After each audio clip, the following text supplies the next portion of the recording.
What's up, people? Johnny here again. Ngasi di mo kitang mechanical loiba wari mong sana si ay viewers karana request to birakpagi matungina bikes oiro akogi vehicles automotive industry da akogi torque adagi BHP RPM adagi akogi power adagi laidana ko sigi mayam si kari kaino haibado akogi torque na karino power na karino RPM na karino adugi mayam se adi aina sudum gari review to matam na palit na ko have for example Royal Enfield Himalayan sida BHP is 20.2 BHP oy kainaga adagi torque sina 18 Newton meter oy kainaga mainaga high bado sigi se torque se kaino BHP kaino adagi magi torque se sagi 7000 RPM da phangi kainaga RPM ai sina karino haibdo adu mayam do ai haijarakke video se lo fawi ang view kana ga do mali ado kitang educational ogani hai tare ado like subscribe toksin biramo aduga ai hojirage.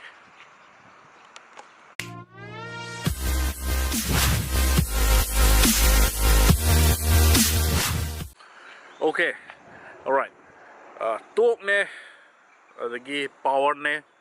adagi RPM ne sumaina series 9 win hodara age ko kari gino ha gidi kasagi torque ne BHP adagi power si khangna bohona da gari amada engine je kamaina function da we have je sima di khang da ya ro ko engine se akogi engine gi block am lai re ko block si gi manung da piston me am yawi ra ko piston sta ngasagi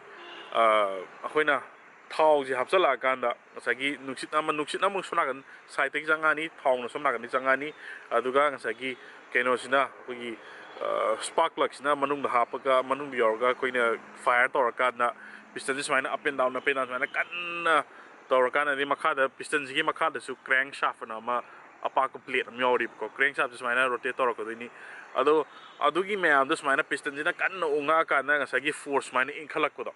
force inkhala ka na inkhalak pa gi dune ma koina torque ai je torque ai bje kaim na te aseng mai hair di sam na layman term da akoi gi gari amana kya na powerful oina kadi magi force kaya mo yamna strong oige have the si gari sigi kaya mo yamna strong oige have the adu ne ba to guys yamna technical oide vida gi yamna simple oiba layman term da ida describe to jabni ko adu habit animation gi type da habit mana su ai nakan su habit hijera ke ko se habit si aina explain to jeri se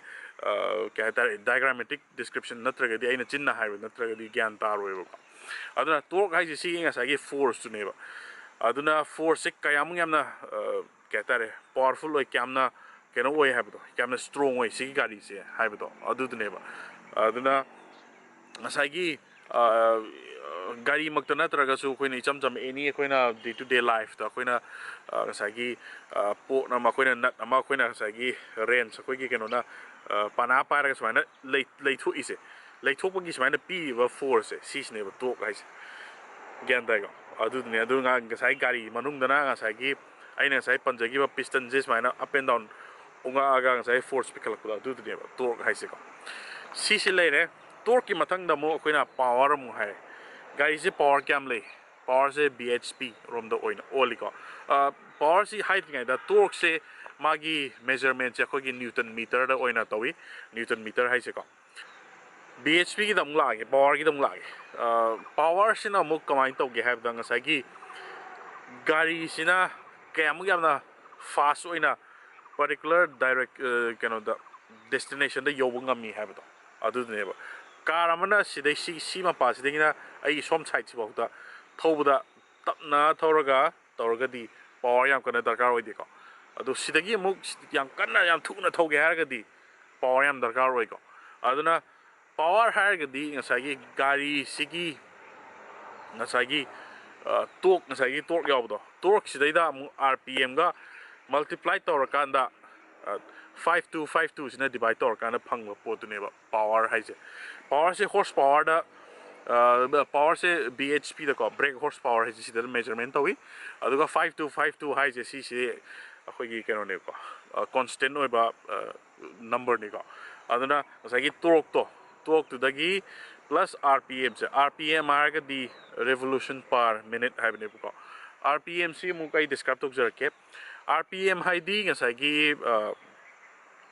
gari gi wheels si si rotation se nate ko mayam confuse at piganu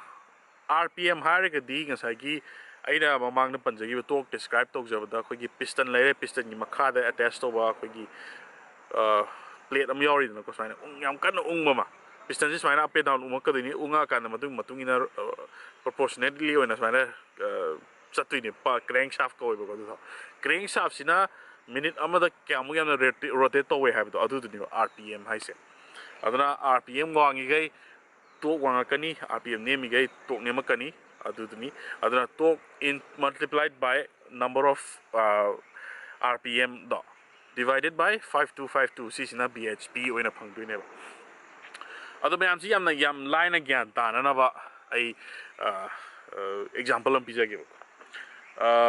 say gari se car amaga truck amaga compare to se car se 100 BHP oi aduga my torque sida 50 BHP oi 50 newton meter or kani ko torque sina ba truck sina muk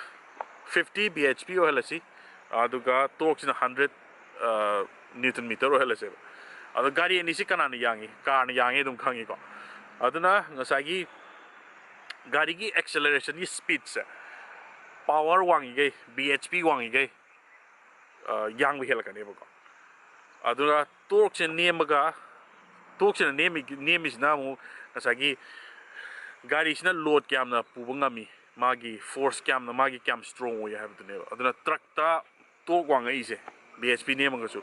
aduna truck se akoina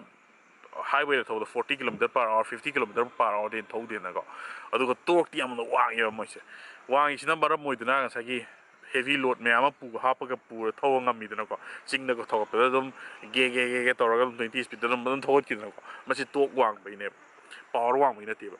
aduna car da ni mu power wang ka ni na mu kari si yam thu na yang na thau ya du ne ko aduni sini aina yamna simple term da analysis sama tok jabani torque ne power ne adagi RPM ne aduga ngasagi sigi mayam sigi related over analysis ko aduna gari se mayam na ayang ma gari leibi ge haraga di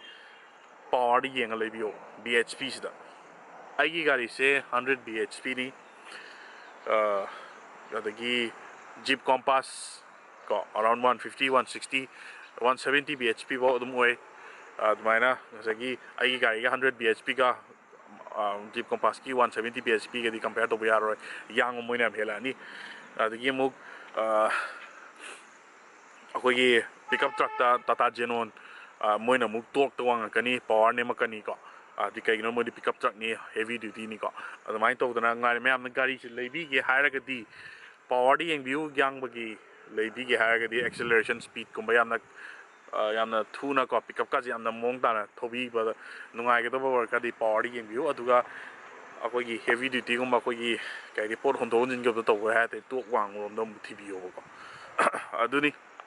ado sini